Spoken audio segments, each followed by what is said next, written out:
Well, hello and happy Thursday to you. I hope that you're having an incredible week. Certainly, today is a pretty awesome day. You know why? Because we're only one more day before the 3-day Labor Day weekend. But first off, let's talk about the financial markets. And I say this with a little bit of sadness because those of you who have been keeping track of the financial markets today know today was actually kind of a rough day. In fact, at some point, the Dow was down over 1,000 points today, my friends, but it closed down at 811 points, and the NASDAQ closed down 598 points as we continue to see movement, volatility in the tech markets. But unfortunately, today's volatility wasn't positive volatility. Today was actually a quite a negative day. We saw a lot of drops in the names that you're familiar with hearing that traditionally do very well, like Apple and Amazon and Netflix and Alphabet, aka Google. We continue to see weakness today, but what happened, you might be asking? Well, as you know, the NASDAQ continued to do well. S&P reached new highs. Dow was killing it this month and actually came back all the losses from the pandemic. Everything came back, and yet today that changed because, as you know, many of the financial analysts are just saying that the tech movement, the tech rally, if you will, has been going on for too long. So we'll see how that unfolds. We'll continue to see and watch very closely. But today is a special day because today, my friends, I'm excited to introduce to you a good friend of mine, a fellow LinkedIn learning instructor, the one and only AJ Wilcox. If you don't know who he is, let me tell you, you're going to want to have his name and email and website on speed dial. AJ, welcome to the show. It's great to have you here. Winnie, I'm so stoked to be here. Thanks so much.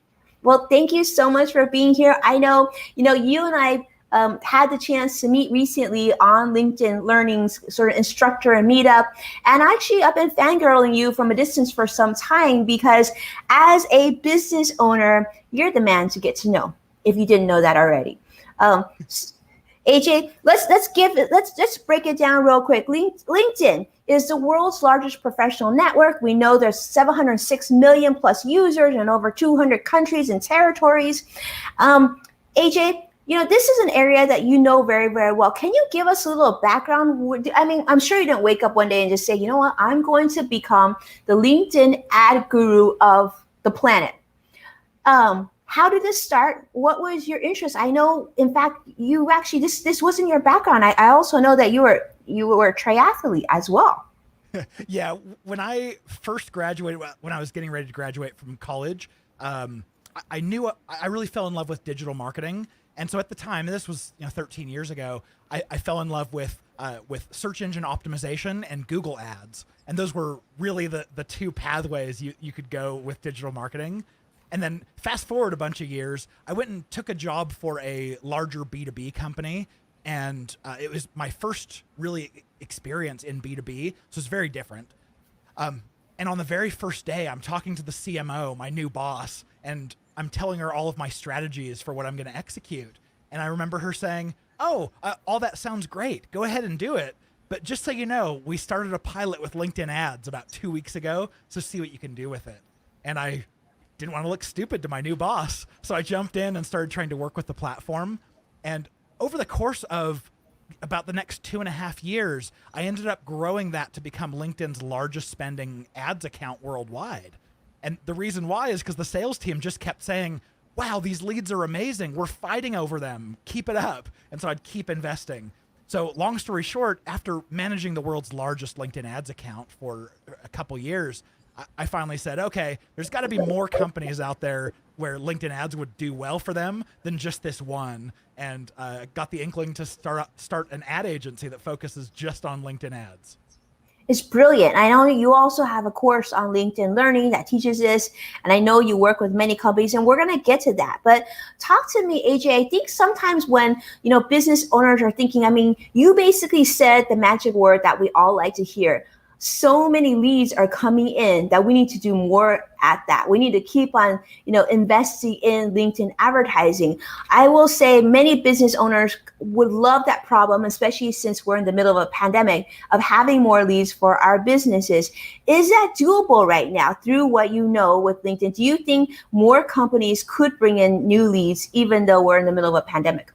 Oh, definitely.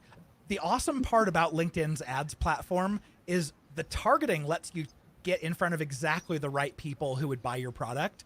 So when you're advertising on Google or Facebook, a lot of times you're advertising to people that aren't qualified, maybe especially if you have a high ticket item, can't afford you. And so they'll become a lead, but they won't be a highly qualified one. Whereas LinkedIn, you can say, hey, I only want to target the people who are of a company size large enough to afford us and the person with the right authority to make this purchase. So you can make sure every lead is perfect. And the really nice thing is that the majority, I mean, especially if we're talking North America, the majority of white collar professionals have a LinkedIn account. So there's really good scalability, whereas with other networks, it might be really hard to reach all of the people you're going after. So LinkedIn ads versus Google ads, between the two, AJ, do you feel like there's more opportunity for more businesses on LinkedIn versus Google ads? Because I do know for years we've been hearing the importance of making sure that you post very high on Google and that you make sure you spend the money correctly to make sure that you're found. Your thoughts on that? Yeah, I'm not going to pit the platforms against each other, like saying you should do one but not the other. They work so well in tandem. And the reason why is they function in a very different role, each of them. So for instance, LinkedIn is really good for getting in front of people who have never heard of your brand before, getting access to the right people that didn't know that you existed already. And Google, on the other hand, everyone who comes in from a Google search, it's because they were actively searching for what it is you do or a solution. And so you think of Google as playing like the bottom of the funnel, as we call it. They're kind of cleaning up at the end. They're getting everyone who's now ready to buy, and let's just get you into our funnel. Whereas LinkedIn's making sure that the right people get into your funnel. I love that. And it's so true. We think about the different various social media platforms, if you will. Certainly, I think most people, I think when I think of connecting with somebody that I really want to connect with, I typically start at LinkedIn because, like you said, people can see my credentials, they can see I'm legitimate, and therefore they might have a higher likelihood of accepting that connection. And then, of course, we can then, transfer that relationship to other platforms. But it sort of starts at LinkedIn, especially if you have credentials, right? And you're looking to do to set up a real, true business-minded relationship. So I love that. One question I think a lot of business owners will ask is, so I know it's important to be on LinkedIn, and certainly I would like to find that next business relationship or connection, or maybe, like you said, your next lead, your next ideal client or customer. But today, I think we'd love to hear from you, AJ. Is it important to also have a strong business profile, or should I just really focus on my own personal profile because people like to do business with owners or hear from owners? What are your thoughts? Yeah, this is an excellent question. I think everyone should go and open up a company page on LinkedIn, but I think the opportunity is a little bit limited there. So the value in having it is simply for when people search for your business, there's one more great reflection of your company in the search results. I think that's the best thing that you can do from a company page standpoint, is just make sure it's there and it looks like the lights are on in someone's home, but you don't have to build a whole strategy around constantly posting to it and keeping it updated, unless you're advertising, which I know we'll get into. When you advertise, you need a company page to base those ads from. But from a sharing standpoint, LinkedIn is by far the easiest network in the whole world to go viral on, and I love it. But if I shared the same thing from a company page as I did from a personal page, I know the personal is going to get 10 times the level of engagement. Wow. And if I have to come up with a reason, I think that it's probably because if I see a person and I reply to them, I know that person cares and they may reply back. But when you reply to a company, you don't know who's on the other end. You don't feel necessarily a lot of affinity towards the brand.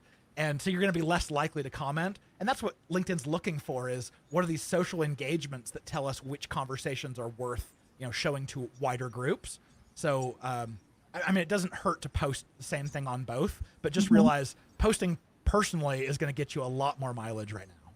I love that. And for those of you who are watching, we are actually streaming live on LinkedIn right now, as well as Facebook and Twitter and YouTube. So definitely, as you think of questions for AJ, do know we are monitoring that. Feel free to submit your questions along the way, because I know I, for one, was very excited when I knew AJ was on our calendar of show guests because there's so much I want to ask him. I think as a business owner, one thing that I think sometimes we forget is really the amount of information that we can gather when we advertise on a platform. So let's talk a little bit about that, AJ. I've heard you actually speak on this on other platforms, and I love this. If you just think about the amount of data that we share on our LinkedIn profiles, and if we're able to use that to really drill down to our ideal client and try to find more that duplicate our ideal client, I think I heard you say this, AJ. Tell us about this. Tell us some things that you think most business owners maybe don't think about when they think about advertising on a digital platform that LinkedIn can provide. Yeah, so we as users, we fill out our LinkedIn profile, and really LinkedIn doesn't have any competition. It's like when you change careers, you don't think to go and update all the other networks. You think of going to update your LinkedIn because that's the one system of record for what people do professionally. So I think we as users, because we keep LinkedIn's data up to date, it makes it really powerful for advertisers, because then we as advertisers know that if we go and target someone, it's not outdated information. It's not targeting a job title that someone had 6 months ago and forgot to update. It's all really real time. And then from an ad perspective, all the digital media platforms, they all tend to give you about the same kind of information. They'll tell you impressions, which is how many people saw your ad, and they'll tell you how many people of those who clicked on it, and then they'll tell you how many of those people actually did the action that you wanted them to, which we call converting. And some, LinkedIn won't do this yet, but some like Facebook and Google, you can pull in other data sources to say, ooh, someone initiated a chat, or someone became a sales qualified lead in our CRM system. But that's really what we get. And what's so cool about LinkedIn is because the targeting is so good, I have 25 or more different facets for how I can target someone. Mm-hmm. It means I can build these cool little segments where I can now measure different audiences against each other and find out, do directors like this content more than the CMO? Or do managers, do they cost less? Do I get more volume? So I think it's really powerful from a data perspective in seeing those, the click-through rate, the conversion rate, the costs per for all of these little micro segments. It's kind of like running your own private focus group that no one knows you're doing. That's pretty awesome. So talk to me about, what do you think are the biggest challenges and opportunities as it pertains to LinkedIn ads from your perspective? Actually, yesterday I just released some, it was a cool data report where we ingested about $1.5 million worth of ad spend during COVID. And we wanted to figure out, where is the opportunity? Is it cheaper right now to advertise? Is there more volume? What's going on? And what we found is right now, on average, LinkedIn is about 13% of a discount. Oh yeah, you've got it right there on screen. We're paying about a 13% discount for LinkedIn right now. So from February, before the COVID quarantine stuff really started kicking up, and so we dug into it a little bit more, and we found one ad format, which is called sponsored content, and that one is cheaper by 28%. So if I knew that I could get a 28% discount on clicks, this is the time to jump. Well, this is amazing. I mean, this is incredible. I'm just loving this. And not only that, you just talked about something that was on sale, AJ. I mean, you're talking like lingo, music to our ears, right? For business owners, if we can get a 28% discount and still be able to reach people in a very professional way and really focusing on the right people. One thing I want to talk about, AJ, I heard you speak on another show on, is that you can actually drill down and pick and reach people depending on which company they work at, which city they work at, and even if they've changed locations, right? Yeah, this is one of my favorite features of LinkedIn ads, how we can target by specific company name. And in marketing, we call that account-based marketing, or ABM. And you can literally go to your sales team and say, hey, sales team, give us the top 300 companies that you would just die to work with. And they give you that list of companies, and you can go and target just the specific roles in those specific companies. So you can get pretty ninja. You can get all the way down to an audience size of 300. So a lot of people have taken like, oh, the Fortune 50, let's do a separate campaign for each of the Fortune 50 companies and know that, hey, it may not generate a whole lot of leads, but any lead that it does generate will be pure gold. I love that. You know, AJ, a lot of times, many of us who are active on LinkedIn, I know the deal is we get a lot of messages, right? People spamming us, saying like, this is, like, I'll get this. I just got one today. It said something like, you know, I'm always looking to connect with more people in the real estate industry. And I'm just like, I'm not in the real estate industry, but you get these, like, people must copy paste this. How is this different? Because I think sometimes people think this is the same thing when you're talking about digital advertising on LinkedIn. Yeah. I mean, in college, I learned about the difference between push marketing and pull marketing. Push is like, I'm going to push something on you and make you react. And then pull is kind of like, I'm going to put something out there. And then when you opt in, when you raise your hand, then you'll come to me. And that's really the difference here is when you're doing sales outreach, like if you're using LinkedIn Sales Navigator and reaching out to people, trying to start conversations, it's very push, it's very proactive, and it can be a little bit aggressive. Mm-hmm. LinkedIn's ads are very much a pull strategy. You're going to target your ideal target audience with a special kind of offer, something that they would like and appreciate. And you know, on a good ad, you'll have 1% or more of the people who see it opting in. So the other 99% are just kind of seeing it and moving on, and they're going about their day. They weren't annoyed by that. And the 1% are saying, ooh, this seems like something I could really get behind. So that's the way I look at it. Oh, I love that. I love that comparison. I feel the same way. I feel like it's much better to have someone come to you and say they need your services and want to learn more than having you, spam their inbox. Because I feel like sometimes when that occurs, they basically just try to get my connection so they could try and get my email address so they could spam me, not only in my direct message through LinkedIn, but now also spamming my personal email box, which drives me up the wall. And I think a lot of us feel that way. And certainly I think it's harmful for a brand, especially since it's someone that you want to potentially do business with. Huge. And, we're getting so many comments. I want to reference one because she is someone who is just an incredible friend to me. Beth Staub, she says, so I get why a social media expert may advertise on LinkedIn, but I'm also an auto glass company, so I'm very localized. Any advice? I don't really get LinkedIn. Any help would be great. Thanks in advance. I'm going to tell you, AJ, I love Beth. So what can you share with Beth? Awesome. Well, LinkedIn specifically, if you're using the ads, you can target all the way down to a city level. So if you need to go a little bit more granular than that, like, oh, I don't want to cover the whole city, I just want this radius, then the best things you can do, advertise on Google, advertise on Facebook, because you can literally draw a radius around, like, here's my shop, only show ads to people in this in the vicinity, and that's pretty cool. And honestly, I mean, LinkedIn ads is pretty expensive when you compare it to other channels. Mm-hmm. On Facebook, you might pay $1 to $3 every time someone clicks on your ads.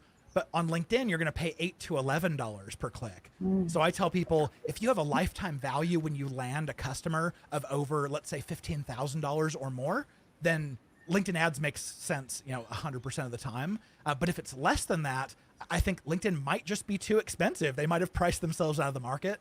So for something like an auto glass company, I would say probably stick with Facebook or Google on that one. Thank you, AJ.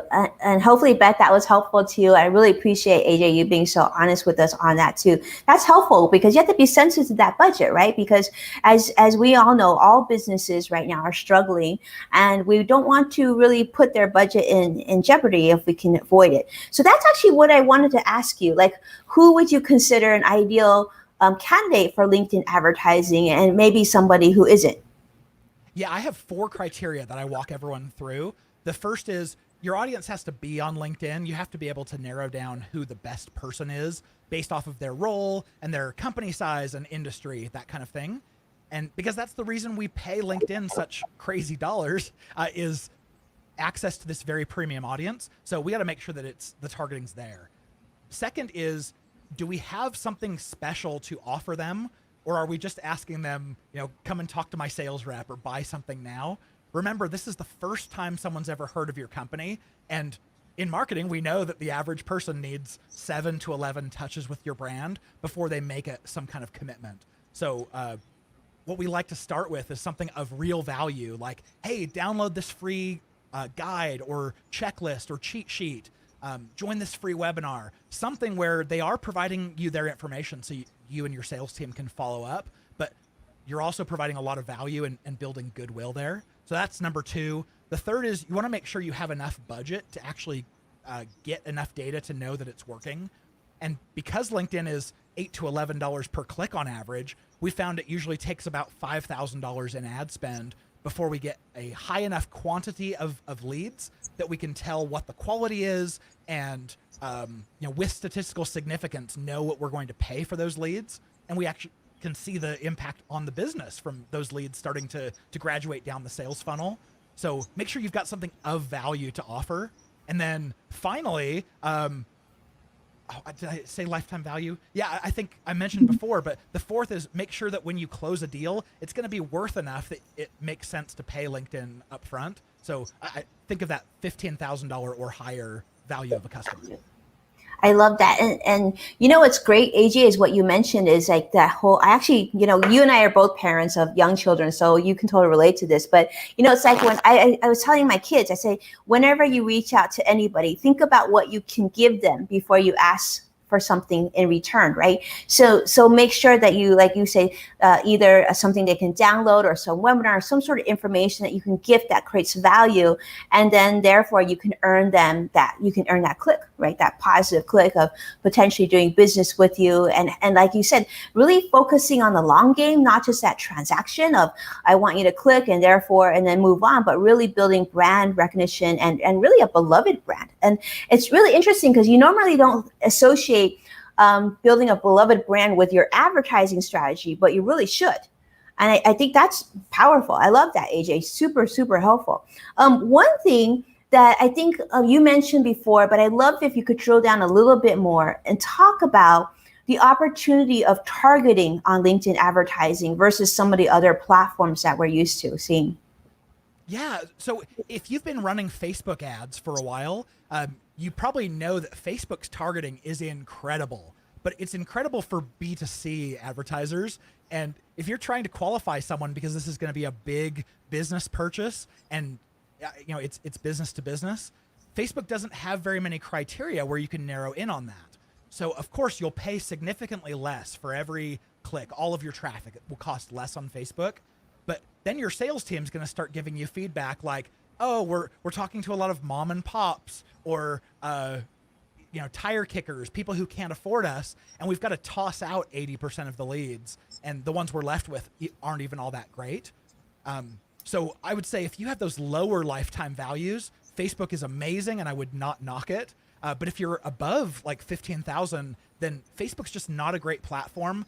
Other than, I will say, they have amazing retargeting and lookalike audiences. So at the very least, if you run LinkedIn's ads to get the right people to your website and then rely on Facebook to pick that traffic up and stay in front of them at a reduced rate and just keep you top of mind until they come and convert with you, then I think that's a real winning strategy.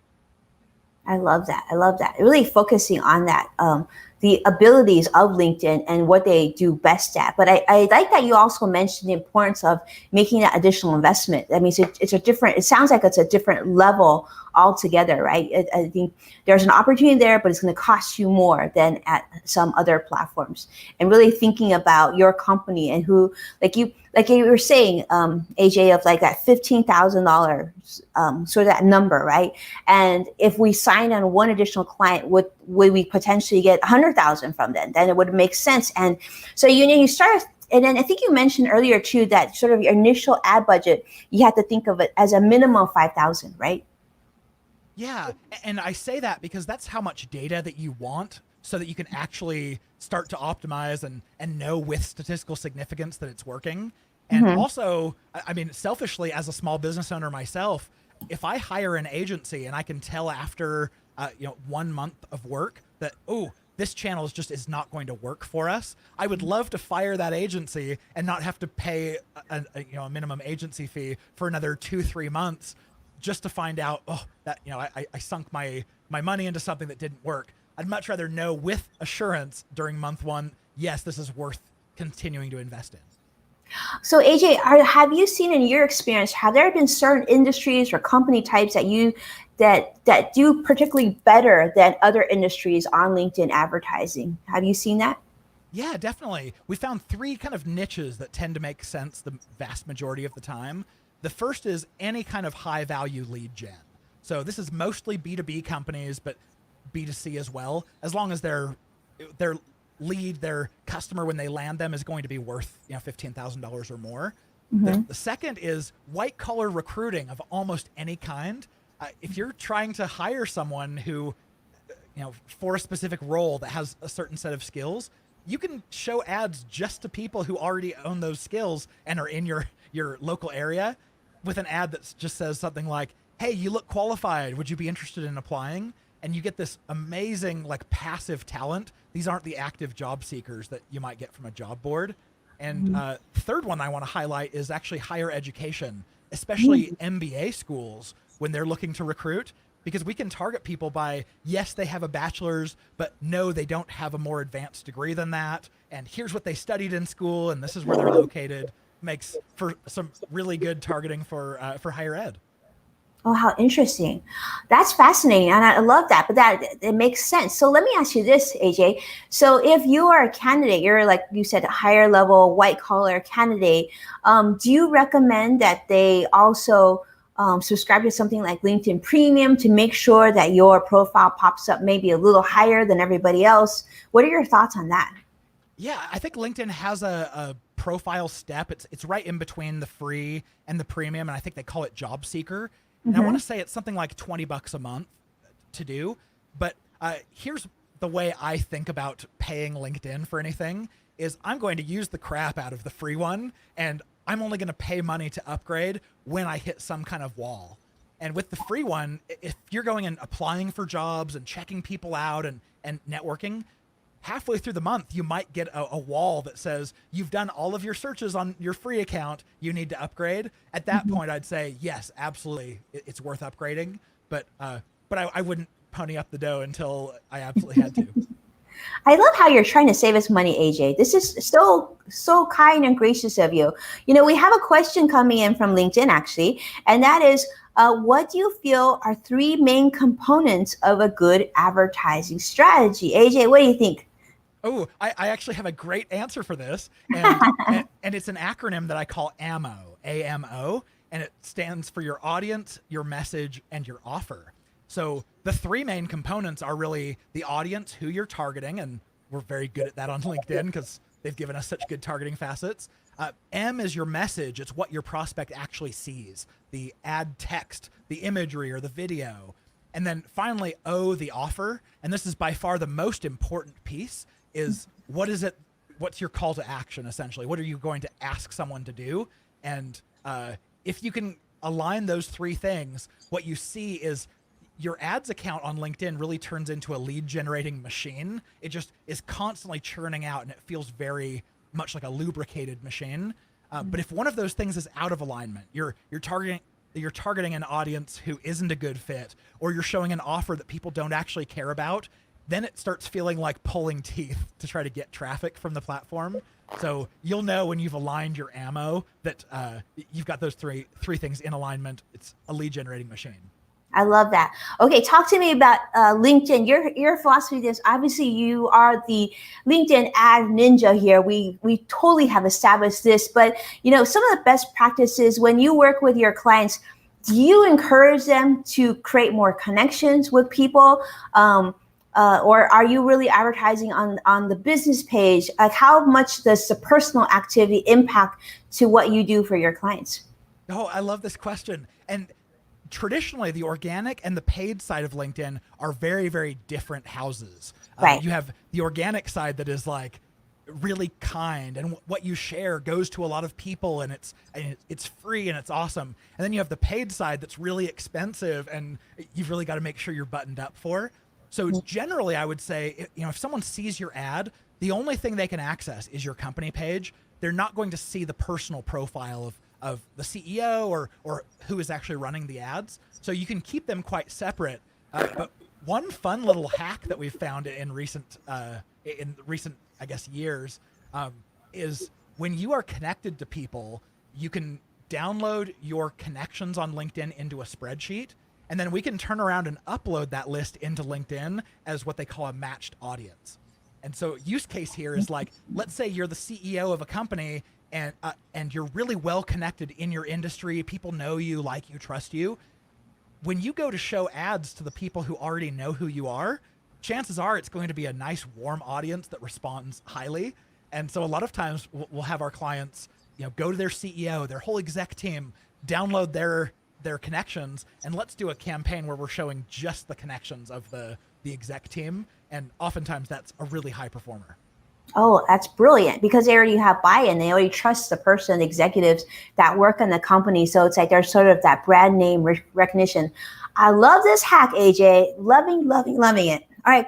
Well, talk to me about this. When you think about advertising, we know we need to start at 5,000.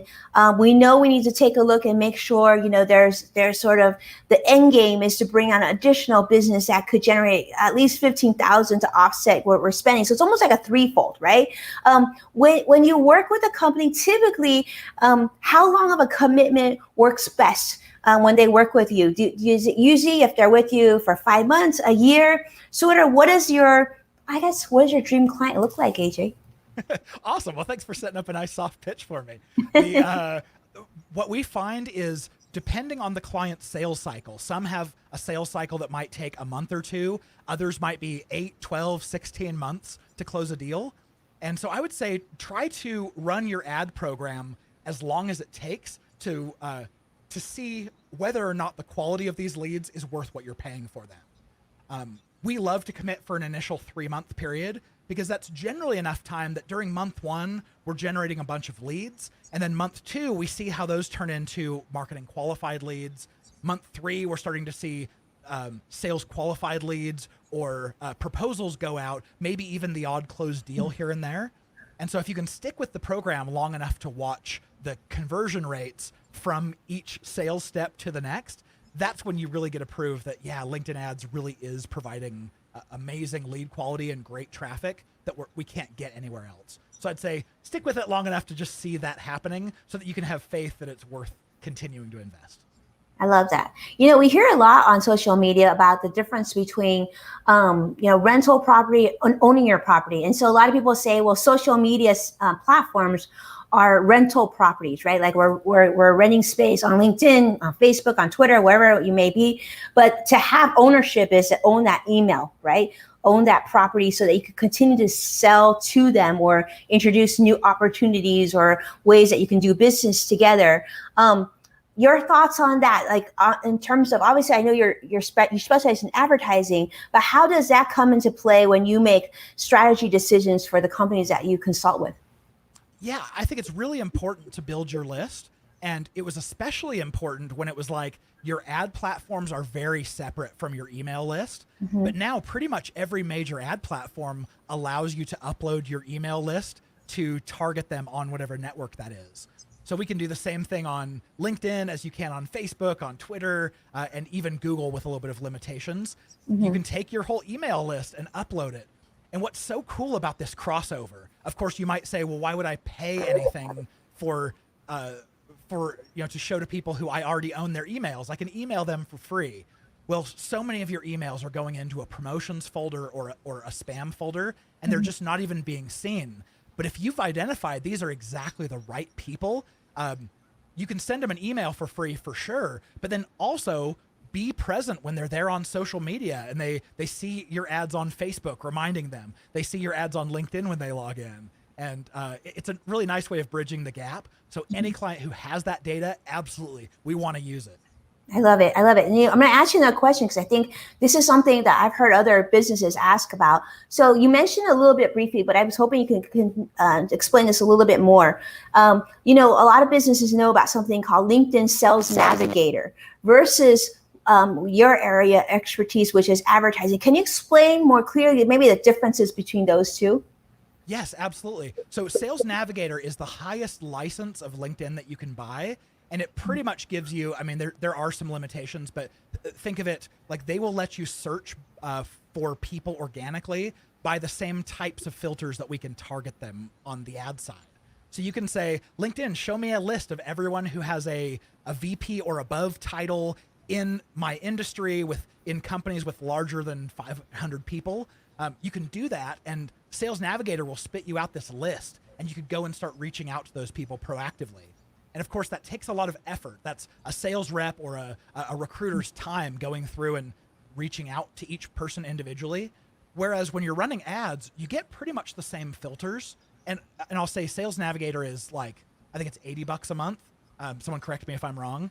And I actually have a link that we could share that's for a free 60-day trial if anyone wants to try it out for an extended period of time. But when you are running ads, you basically get to say, hey, I'm going to start generating leads while I sleep. I don't have to actively be reaching out to people and making connections and having a conversation. We're just going to put the ads out to our ideal target audience, and anytime one of them raises their hand, they get into our system. So it's kind of like a really scalable, really efficient way of doing automatically what someone might want to do manually with Sales Navigator. I love that. You're saving us time, AJ. We could all use more time, I'm thinking, especially those who are looking for a new business. And sometimes, searching and hunting for that next ideal client, I think, isn't always on the top of everyone's want to do list, right? One thing we've heard a lot about through digital marketing through the years is the idea of creating funnels. And, we've heard about click funnels and whatnot. Is that something that you work with in this scope, or are those two different animals altogether? Oh, it totally is. It fits nicely into your LinkedIn ad strategy, because a funnel is really a simplified way to get cold traffic into becoming a customer, or at least as close to becoming a customer as possible, without needing a human touch, a human to demo something, or a sales rep to talk to or qualify. So with funnels, really the benefit is you get people who are of your right type of audience. You kind of funnel them to the people who are most interested in something you can provide, and you can get them in through an initial kind of a lead magnet of some kind, like join this webinar or download this guide. And then now you've got a list of people who are active and have raised their hand saying, this is an important issue for me. And then you can take them to the next step. That's like, okay, well, come and watch this, and you're going to learn this. And then after that, hey, maybe let's hop on a call. And so what you've done is automated so much of that nurture process. So the only people that are talking to your sales reps on the phone and busying their time are the people who have done all the research and they've gone through the education process, and they're going to be a really qualified lead that's going to close a large amount of the time. And so with all that background, LinkedIn ads is perfect. It's the perfect first step of the funnel, because you can make sure that the only people who can afford you and are feeling your pain are introduced into your funnel. And that way the rest of your funnel is more efficient all the way down. I love it. It's a lot of information, AJ. It's pretty exciting. One of the questions I'm seeing come on our stream by multiple participants now is this something that I can do myself? Or, obviously we know that you work with many, many companies, and you're at the top of the game. I mean, if you're going to do this right, you definitely want to check out and work with AJ. But for some of our other audience members are asking, is this something they can do themselves? Like Natalia asked this, as do you have to hire professional marketing company to advertise on LinkedIn, or is it easy enough to do on your own? Yeah, if you take the LinkedIn Learning course that we talked about earlier, that was really my approach at getting someone who knows nothing about ads warm enough and dangerous enough at LinkedIn's ads that they can be off and on their own. And of course, it's a very inexpensive course, especially when you compare it to like hiring us individually for one-on-one training. Like $25 or free, depending on your license of LinkedIn, is a really good price to pay for that. But yeah, anyone who wants to can go and open up a LinkedIn ads account. You can go to linkedin.com/ads, and anyone can go and do it. The one warning I have for you, because I spent about $30 million on the platform before things started clicking for me, is just this realization that because LinkedIn ads are an expensive channel, it means any mistake you make automatically becomes an expensive mistake. So be patient with yourself while you're learning. Make sure you set the expectation with your exec team that, hey, there will be some inefficiency as I learn a platform, but certainly it's free. Anyone can go and start it up and learn themselves just like I did. I love it. Okay, well, I'm going to ask this because I work with a lot of business owners each and every day, and I want to know what it's like to be a client of yours. Take me through sort of what that would look like if a business owner decides, you know what, AJ, let's do this. I'm all in. What do we do? What does that look like? What's that experience? What can they expect? Sure. So we're going to collect from the client who their ideal target audience is. And they can describe, oh, it's these titles and these company sizes. Or they could say, hey, here are the LinkedIn profiles for some of our favorite customers. Go in and figure out how to reach them on LinkedIn. So we'll go and research those audiences and find the best way to go about showing more of them ads. We'll also work with the client on imagery and on the ad messaging and copy. We'll define what an A/B testing strategy looks like, so that we can say, hey, one of these ads is going to be from an aspirational tone, like we're going to make you feel like the hero, and one is going to be fear-based, where we're saying you might get fired if you don't, use our service or whatever. And along the way, as we advertise, we're learning about that audience segment, what they like and what they don't like, and we're finding what kinds of offers work for them. So that's really a process. It's gathering who their ideal audience is and what do we get to show them. And let's get the ads out so we're generating something to find out, are we doing it right, or are we doing it wrong and we need to pivot and try a different kind of message or tack? Well, that's interesting, AJ. I got to ask you this now because from your experience, do you feel like audiences tend to gravitate to more of a positive tone or a negative tone? What's your impression been? Oh, Winnie, I'm so glad you asked this question because I don't get to share this very often. We've done a lot of aspirational versus like a fear-based kind of tone, because we see fear-based work very well for B2C, and I hate being manipulated as a consumer. I hate those kind of ads. But we've definitely tested with LinkedIn and found unequivocally, we haven't yet found a test where fear-based actually works better than aspirational. So try to stay positive. Don't try to scare your prospect on LinkedIn. I think it might just sound too sensational on such a buttoned up network. I love that. So you think LinkedIn is a buttoned-up network, but yeah. I'm loving this. But you know what? I feel like, AJ, I think you're right. I think if you think about it, when we are going on social media, right, it's often to take a breather from our day, either our work day or maybe our kids or whatever it may be. And I think that we go to social media for a little bit of dose of positivity, right? I've seen that with my own tweet chat as well, as like, I share what I am, which is I'm a really happy, optimistic person, and therefore my community tends to resonate that way as well. But it's really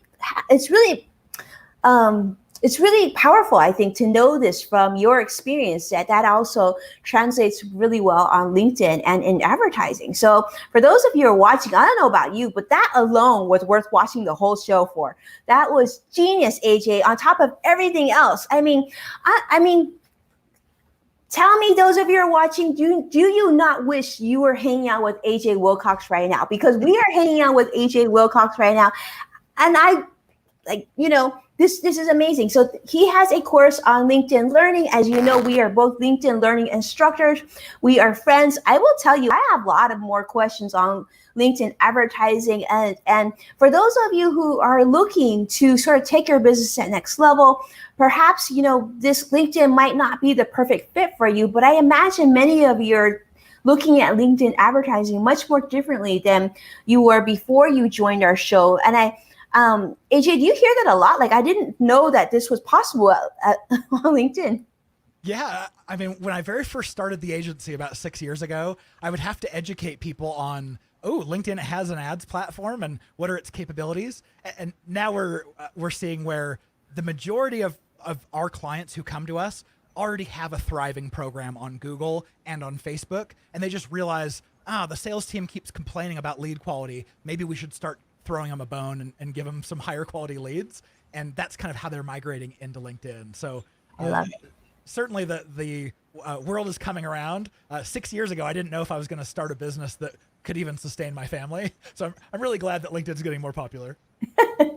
You're on Team LinkedIn. We Right. we feel the love from you, AJ, for sure. All right, so let's do this. We need to know where we can learn more about you. We can follow you. Obviously, definitely take a moment and check out his course on LinkedIn Learning. We got to give a shout out because we love LinkedIn Learning. They're like the nicest people and they do everything right. So AJ, where can we learn more about you, especially businesses who are interested in talking to you more about the services that you have?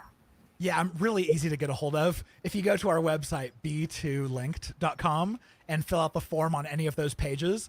We don't have a sales team, so you're dealing with an expert from day one.